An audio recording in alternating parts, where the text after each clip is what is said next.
Yes, I know.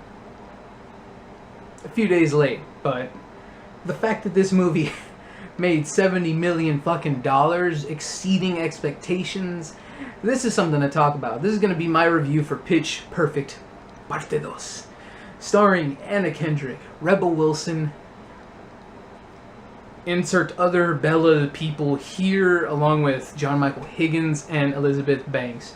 Oh yeah, newcomer Hailee Steinfeld. There's just not a lot to talk about with this movie, to be honest. I enjoyed it for what it was, the first one. It was a nice musical comedy.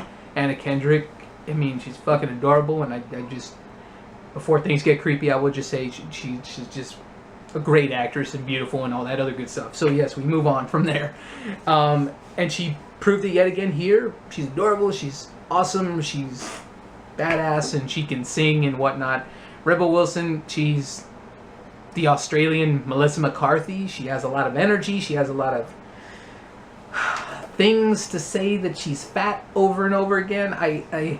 You see, my problem right here is that, sadly, like many chick flicks, this franchise also kind of delved into the stereotype situation. Overall, it's just chick flicks are what they are, and I enjoy comedies of all kinds. I can enjoy movies like 500 Days of Summer, or just over-the-top crazy movies like Airplane, or smarter films like a Wes Anderson comedy. You know, just I can enjoy all sides of the spectrum, and this movie falls into that chick flick spectrum, but I can just enjoy it for what it is. And I did laugh a lot and often with this movie, so that's the biggest plus that I can give a comedy. If you make me laugh, I'll just say this.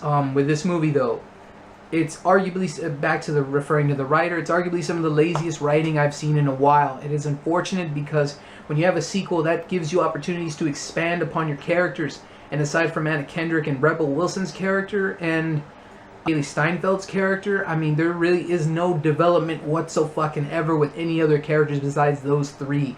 So it's unfortunate that a sequel was given, and it made more money than I think the entire first movie, if I'm not mistaken.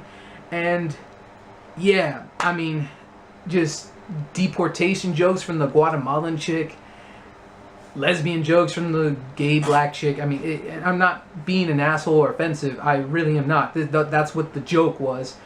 The first few times they were legitimately funny. I thought, okay, they're making fun of themselves, but then when it kept doing it over and over, I'm not offended. I'm just kind of pissed when that happens. Lazy writing takes over. It falls into that stereotype, and I think that's bullshit. I think more can be done, because there were indeed clever jokes with this movie.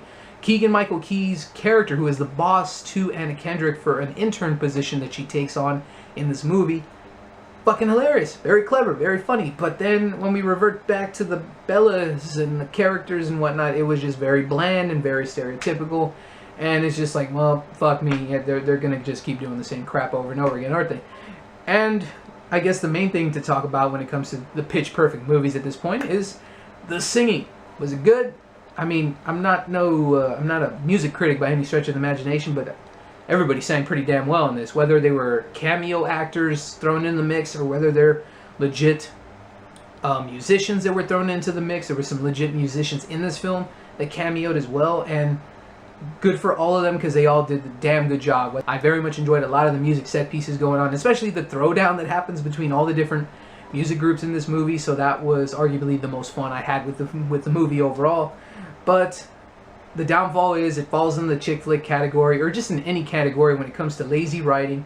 Stereotypes are not funny after a while, and that's unfortunate when this kept piling on the dumb, lazy stereotype moves in terms of jokes. And some people can do it right, but this movie, I think, deserved a little bit more than that. I think it could have went a bit different, expanding on the stories of the different characters, especially with such a diverse cast as well. But I guess they took the lazy route, unfortunately. But overall, it was fun enough, I laughed enough, and John Michael Higgins and Elizabeth Banks stole the show for me. Every joke they said, nailed it. I laughed my ass off every time they were on screen.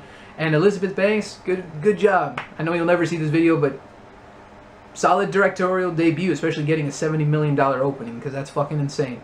I'll forever remember you as JD's baby mama. That's how I remember her. So yeah, for those of you who don't watch Scrubs, you won't know what I'm talking about. Well, it's an okay time. This movie's obviously not meant for my demographic, but I enjoyed it enough, I laughed enough, and I had fun with the music set pieces. It was pretty fun, and you know, had my foot tapping a little bit a few times. So overall, not the worst movie or sequel in the world, but it's definitely, unfortunately, kind of like in the middle for me. You know, it's just, I'm not even too sure if it's better than the first. I really just, again, both these movies are just basically just better versions of Glee. And Lord knows I don't ever want to watch that either. But that should do it on my overall thoughts on Pitch Perfect 2. I hope you enjoyed it. Feel free to comment below, like, subscribe, and all that other good stuff in between. So until next time, I'm Anthony Flores with Worth a Watch, and keep going in the movies.